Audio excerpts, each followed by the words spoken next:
Now, I know there's a ton of haters out there, but I want to tell you a few of the reasons why I think the Holiday Inn Port of Miami is one of the best hotels to stay at as you come out to Miami for a cruise or any other type of vacation that involves downtown Miami. Before we get too far though, let me save you some time. If you're the type of traveler that needs a 4 or 5-star hotel experience, who likes the most current technology, who needs like white glove service, then I'm not really making this video for you. So there are plenty of hotel options in downtown Miami. I highly recommend you check them out. They're fabulous. But if you are a person that likes convenience, who likes affordability, and who likes access to a variety of things, this is the video for you, because I feel like this hotel gets overlooked quite a bit, because depending on how it goes for you at check-in or even your reservation process, you could have a not so great experience here. But knowing a few simple tips and tricks will help you really get the most out of your stay. The biggest point of advice I can give is, one, be an IHG member. So Holiday Inn is part of the IHG hotel group, and when you book through the IHG website, preferably with an IHG credit card, you do get a little different treatment than if you just book third party. I've done both, and I will be honest with you, my third party booking, last room on the reservation list, when I got here was not a fantastic experience until I came back and gave it a second chance. For those of you that are IHG members and book through the IHG reservation portal, there's a few perks that are definitely great for this hotel. One, I've never had to wait for a room. Typically when we fly in the morning, we're getting here between 10 and noon, and coming downtown, I've never had to wait for a particular room. They've always had a room that they were able to get me as soon as I got here. So I'm not leaving my bags anywhere or worried about any of that. I can get right up to my room. The other thing is, probably 90% of the time, depending on what season or what day you're on, how full the hotel is, I've never had an issue with late checkout. And if you're going on a cruise like Virgin Voyages, that doesn't even start the boarding process till 2 o'clock, it's ideal to get the late checkout from here and get out between 1 and 2 o'clock instead of trying to figure out what you're gonna do when you are leaving at 11 o'clock. Another thing that might make being an IHG member or just being knowledgeable about the hotel a little better experience for you is when you book, you want to be either calling or get here early enough to ask for an upper level room. So as I said, this is a dated hotel. Everything could be replaced. Is it impossible to live with? No. But could every single thing be ripped out, gutted, and replaced? Yes. But the upper floor rooms, especially those that have a view of Bayside across the street, tend to be the nicer, more upkept rooms. So when I get here, I'm typically asking hey, can I get a room that's facing Bayside on either the 10th or 9th floor, or if I have a 2-bed situation, that's usually the 8th floor and a little bit lower.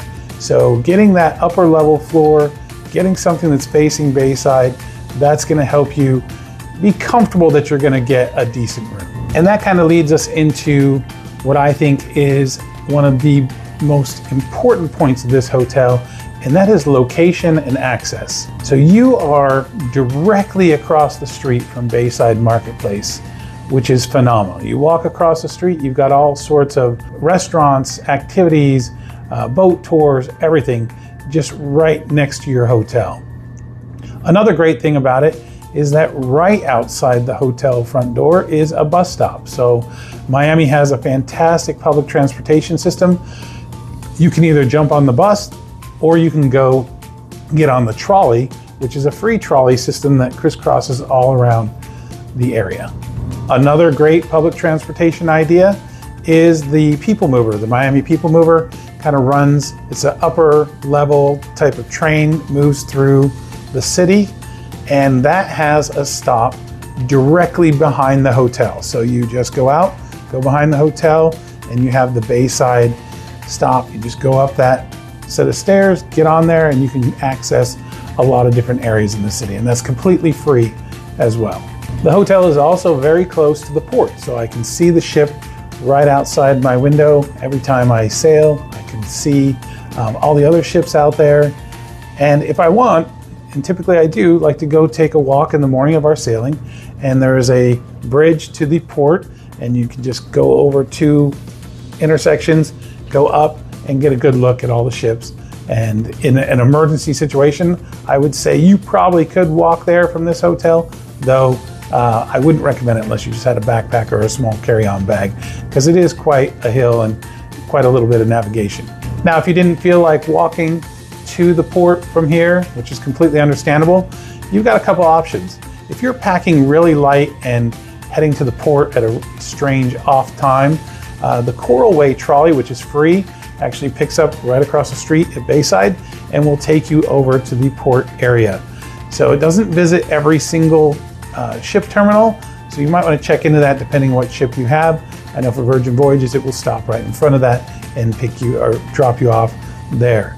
Now, I'm not sure I'd navigate that with a lot of big luggage because a lot of people are getting on that trolley and getting off, so it might be a little challenging, but if you're traveling light, it's definitely an option. The other thing is there are always tons of Uber and Lyft drivers. Getting to the port from here is roughly 10 bucks, so very accessible. So now some of the negatives about this hotel, and yes, there are negatives about it. When people say it's dated, it is dated. There are, I mean, everything looks weathered, everything looks like it could be replaced. I could say that the whole place needs to be painted. Odds are it probably needs to be gutted and painted, but you get a value in exchange for that. So the bed is comfortable, the bathroom works just fine, the hotel staff is wonderful. The only thing power related is there isn't a USB port to be found in these rooms because it's just not reached that level of technology yet. But you get a mini fridge, you get places to sit. Overall, it's a very livable room. Really look at the price of this hotel versus other ones downtown, and you have to make a decision. Like, are you okay with some dated furniture and some paint splotches on the wall, or do you really need that excellent experience? Then if you need that, then there's the other hotels for you. So I recommend you take some of the tips I gave and give it a try. Try to avoid looking at the comments because you're right, depending on if you're a lower floor, some of those older rooms, I probably would have given it some bad comments as well. But if you're really using the strategy of booking through their website, being an IHG member, and asking for those upper rooms, I think you're going to be pleasantly surprised on what you get for the money. So let me know what you think. Are you a Holiday Inn Miami hater, or do you think it's livable, or you just are curious about giving it a try? Put your comments down below and let me know what your experience was.